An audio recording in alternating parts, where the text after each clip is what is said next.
No relationship is cheat-proof, but you can make it less likely. We're more sexually open in more ways than ever before. Yet the percentage of people who cheat is the same as it was 30 years ago. Perhaps that's because we don't really understand why people cheat.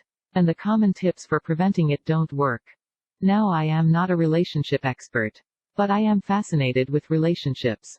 And after talking with a lot of people who have cheated and who have been cheated on, I think the conventional wisdom about cheating doesn't tell the whole story. The real reason people cheat. According to conventional wisdom, people cheat because they aren't getting enough sex or enough of the kind of sex they want. Or because they fall out of love with their partners, no longer feel attracted to their partners, or simply because an opportunity presents itself. So the conventional solutions are to make sure you have lots of sex, lots of different types of sex, or open the relationship. Also, make sure you communicate well, and do what you can to stay desirable. And of course, don't let your partner spend too much time with people who could be potential partners, aka, the Mike Pence solution. There's no doubt that these solutions can contribute to keeping your relationship strong. But I think they miss the root of the problem, which is that there are reasons beyond sex that people cheat. At its core, cheating offers something a relationship can't: freedom and the excitement of the unknown. That's what makes an affair so thrilling. What's wrong with conventional wisdom about affairs? Think about it. If affairs were just about sex, people who have active sex lives wouldn't cheat. Yet they do. If people cheated simply because monogamy was boring, then people in polyamorous and open relationships wouldn't cheat. But they do. Likewise, if infidelity were about desirability, there would be no explanation for beautiful people getting cheated on. Hello, Beyoncé?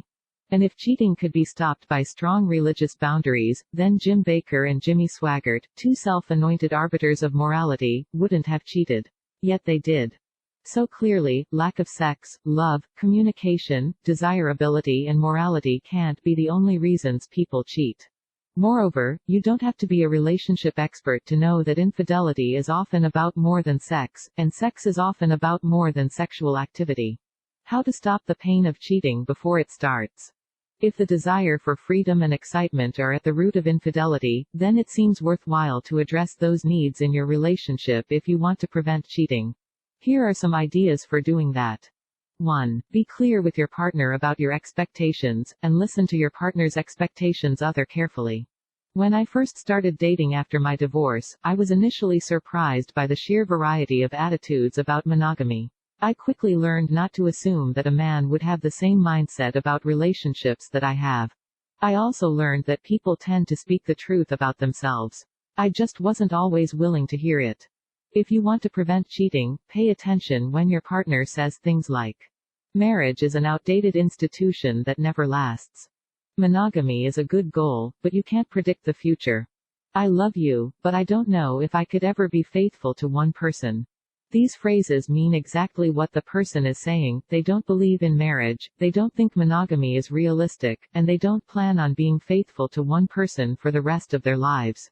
Heed the clues that are hidden in plain sight. People who respect your need for monogamy and want to meet that need will tell you so. At its core, cheating offers something a relationship can't: freedom and the excitement of the unknown. That's what makes an affair so thrilling. Ironically, having monogamy can be exhilarating in a relationship.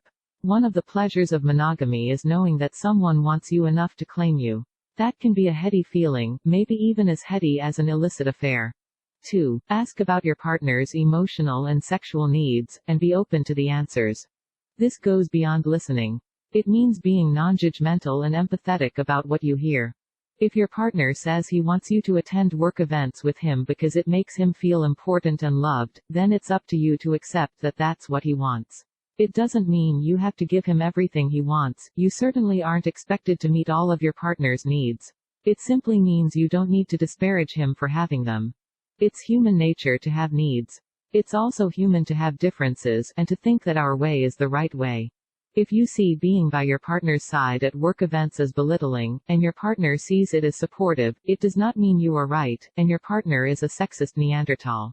It means you see things differently, and you have some negotiating to do. Being open to your differences and accepting them is one way to preserve your freedom as individuals and perhaps prevent cheating. 3. Treat your partner as a separate person, and allow there to be space between you. One of the wonderful things about a long-term relationship is that you know each other well. It's comforting to be known and loved. But there's another side to this. When you treat your partner like a family member, it can kill the spark between you. You know each other so well, you lose the capacity to surprise each other. More importantly, you lose the distance between you that allows for that little bit of wondering, that uncertainty. What is she doing right now? What did he tell his friends about our weekend away? Will she like my new haircut? Does he notice when women flirt with him? That little bit of uncertainty is space, and space is necessary for desire to grow. After all, desiring something means longing for it. You can't desire what you already have. Part of the allure of infidelity is the secrecy itself. This is probably why people in open and poly relationships cheat. They're allowed to have sex with other people, so why cheat? Because secrets are thrilling. It's naughty to have sex with someone who is off limits. And it's exciting to know that someone wants you, yet you can't tell anyone about it. The magical power of space. So if you want to prevent infidelity, the trick is to cultivate enough space between you and your partner for desire to grow. That means treating your partner like a completely separate human being who has the power to make their own decisions. That may seem obvious, but consider the practical applications. Do you make plans for you as a couple without consulting your partner, then tell him, her about it afterward? And if so, does your partner have the ability to opt out of those plans without negative consequences? Do you have veto power over what your partner wears? This is different from suggesting that your partner put on those black jeans that make his butt look great or that she wear the sweater that matches her eyes. It's more like rolling your eyes and saying, "Oh God, you're not going out like that, are you?" Do you tell your partner what to eat? Do you schedule your partner's time? Does your partner have the option of saying he doesn't want to paint the spare room on Saturday because he'd rather play tennis, or is he expected to do it whether he wants to or not? If your partner truly has a choice, he can say no, and you can always choose to do it yourself, hire someone to do it, or accept that he'll do it at a later date. Do you determine what events, people, activities take precedence over others? There's a difference, for example, between saying, "I really want you to come to the family reunion," and, "You can't go to the game because we have a family reunion that day." The former is expressing a desire, to which your partner can say no. The latter is parenting. Do you determine what activities your partner can engage in? For example, you can't join another bowling league. We'll never see you. Do you treat your partner like a child, doling out assignments rather than asking for help? All of these behaviors can kill your partner's sense of freedom. They also kill desire, in both of you. Your partner certainly won't want to have sex with someone who treats them like a child, and you won't want to have sex with someone you perceive as a child. Treating your partner like a separate, intelligent adult with full agency is the antidote to these behaviors. Of course, doing so isn't always easy. Trust me, I've made all of these mistakes and more.